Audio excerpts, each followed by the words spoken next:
Oi, gente, tudo bem? Hoje a gente vai falar um pouquinho sobre astronomia. A gente vai ir para uma viagem agora um pouquinho mais além aqui no nosso espaço, tá certo? Então eu espero que vocês gostem da nossa viagem. Vamos lá. Então, astronomia. A gente vai partir do princípio onde que a gente sai do micro e agora a gente vai para o macro, para coisas astronômicas muito grandes. Então, se vocês pensarem, aqui a gente tem uma célula, né? Então, se a gente pensar no corpo humano, nas coisas minúsculas aqui dentro da gente, o nosso sangue, o que tem dentro do nosso sangue, as nossas hemácias, são coisas muito pequenas. E a gente vai sair dessas coisas muito pequenas e vai partir lá para cima, chegando lá no espaço. Então, para isso, o que a gente tem em comum do micro ao macro? A gente tem em comum que eu vou precisar de unidades, usar unidades que a gente não está acostumado muito, tanto ali no micro, quanto quando a gente for agora para o macro, que é a notação científica. Então, a gente precisa de números muito, muito, muito pequenos quando eu trabalho com micro e número muito, muito grande quando eu trabalho com macro. E aí a gente sai desse micro e parte para lá. E eles têm muita coisa em comum, sim.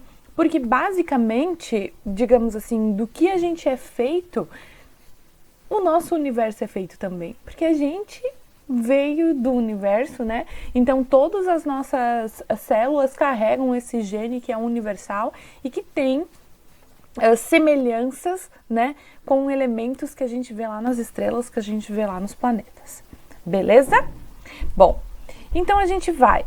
Como a gente parte das células, né, e chega ao universo, e o que a gente pode levar disso?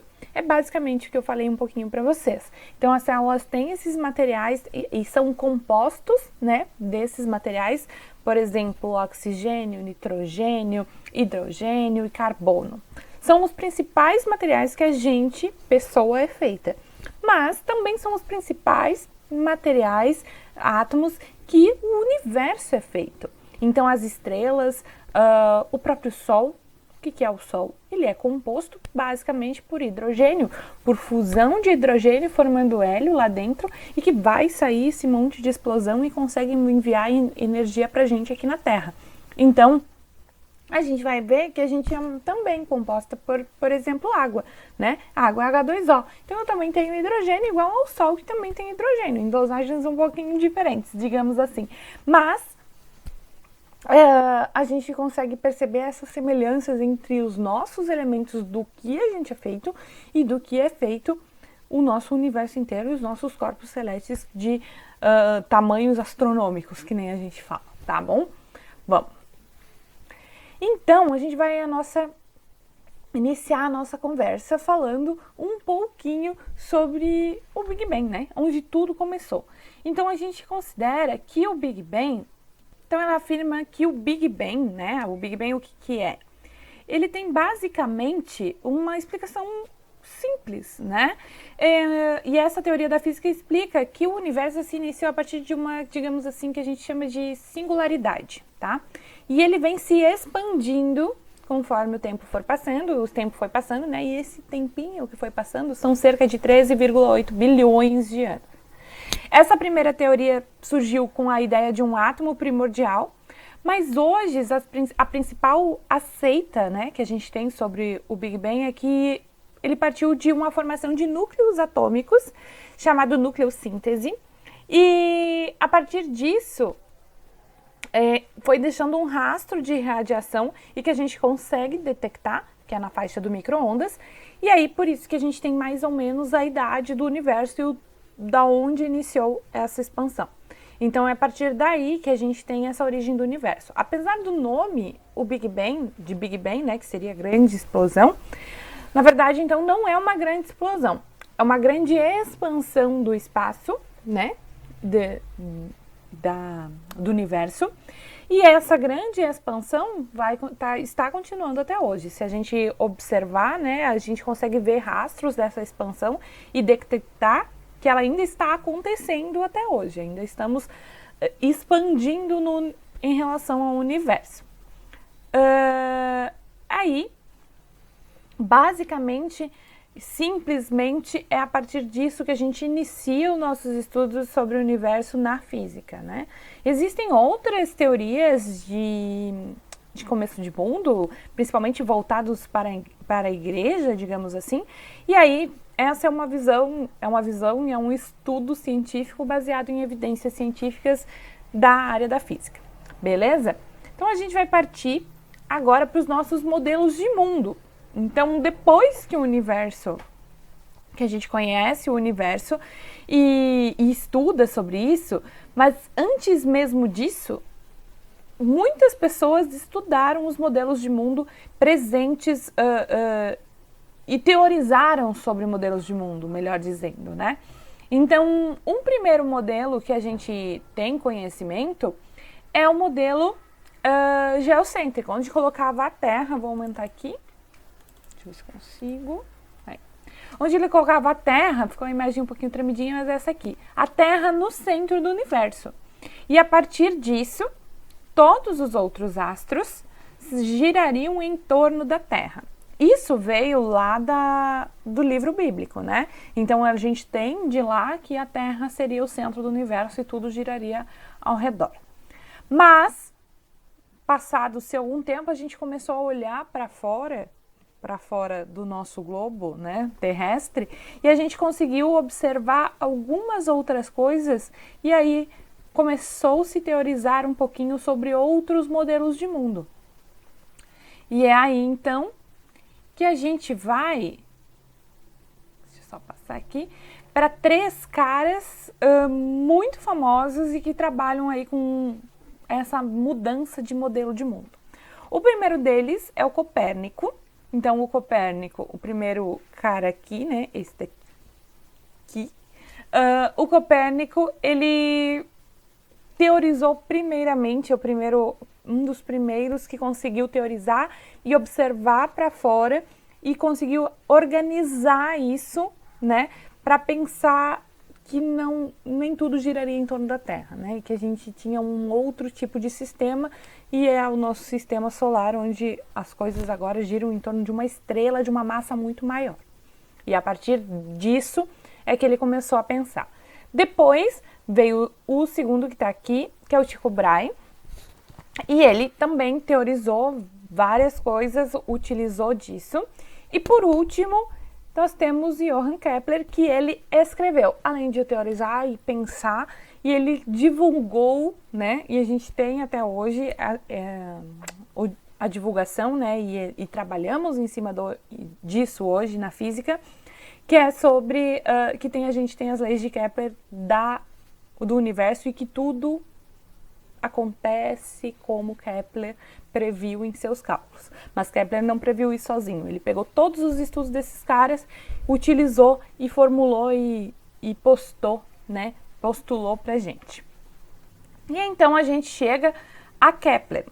Então Kepler, de posse dos dados astronômicos dos antecessores, né?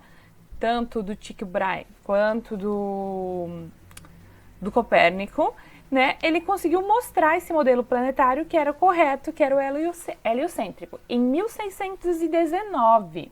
E publicou essa obra muito importante, que a gente chama, traduzindo para o português, de Harmonia do Mundo, onde ele relaciona as distâncias entre os planetas e o Sol. E que é isso, agora a gente consegue extrapolar para outros sistemas também, né? Mas trabalhando com o sistema solar primeiramente. Bom, então Kepler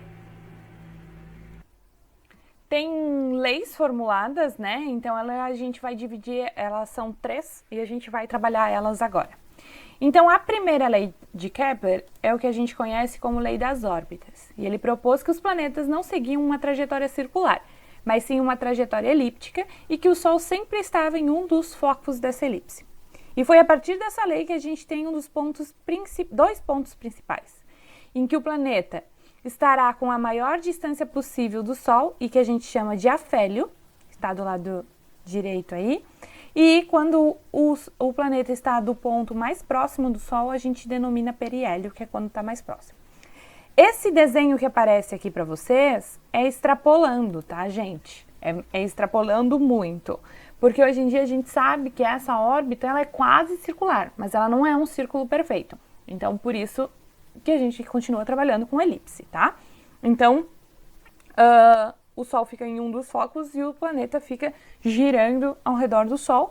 Quando ele está mais longe, ele está no afélio. Quando ele está mais perto, ele está no periélio. Beleza? Vamos para a segunda lei. Então, a segunda lei, que a gente chama de lei das áreas, Kepler afirma que as trajetórias realizadas pelos planetas varrem áreas iguais em intervalos de tempos iguais. E essa lei teve uma consequência, né? Que quanto mais afastado o Sol tiver de um planeta, ou o planeta tiver do Sol, menor será a sua velocidade. Então, assim, a gente tem que quando o planeta, né, a gente conclui que o planeta, quando está lá no afélio, podemos dizer assim, ele tem uma velocidade menor. E quando ele está no periélio, ele tem uma velocidade maior, porque ele precisa varrer áreas iguais em tempos iguais. Tranquilo? Opa, vamos passar para frente. Bom, a terceira lei, também conhecida como a lei dos períodos, ela vai falar que a razão entre o quadrado do período de um planeta pelo cubo do seu raio médio será sempre igual a uma constante.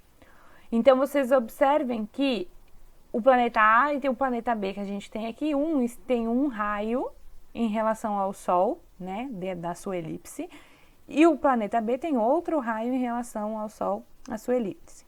E isso quer dizer o quê? Que a gente pode trabalhar com igualdades, onde o período do planeta A, o período é a volta completa, do planeta A ao quadrado, dividido pelo raio ao cubo do planeta A, vai ser sempre igual a uma constante. Então, eu posso igualar isso, né, com o período do planeta B ao quadrado sobre o raio do planeta B ao cubo, porque aí ele sempre vai ser igual a constante, a gente consegue ir igualando isso matematicamente, tá? E isso mostra a singularidade que a gente tem, né, no universo e no nosso sistema solar, beleza? Bom, então essas são as três leis de Kepler e elas regem, né, o nosso sistema solar e a gente aceita isso até hoje e utilizamos isso para, por exemplo, criar o nosso calendário, inverno, verão, primavera, outono, tudo isso depende dessa rotação do planeta e dessa translação do planeta, né, ao redor do Sol e a rotação do planeta em torno de si mesmo, e que foi previsto por Kepler em 1600, né, por volta de 1600. Bem, por último, a gente chega a Newton. Então, Newton tem uma frase bem célebre, né, que é: se cheguei onde cheguei, traduzindo, né, se cheguei onde cheguei foi porque me apoiei em ombros de gigantes. Que ombros que ele se apoiou? Foi desses caras todos aí que a gente falou, e a partir disso, o que ele fez? Ele conseguiu matematizar e falar sobre a gravitação dos corpos, e a gravitação e a atração dos corpos, né? E essa atração dos corpos entre o Sol e a Terra, por que eles estão girando? Então, Kepler não explicou isso. Veio Newton e conseguiu explicar essa parte. E ele criou a lei da gravitação universal, né? Formulou a lei da gravitação universal a partir disso, desses estudos e dessa observação. Mas, como eu disse, não partiu sozinho, se apoiou em ombros de gigantes de todos esses caras antecessores dele. Galileu Galilei também estava antes dele e ele utilizou muitos trabalhos de Galileu Galilei.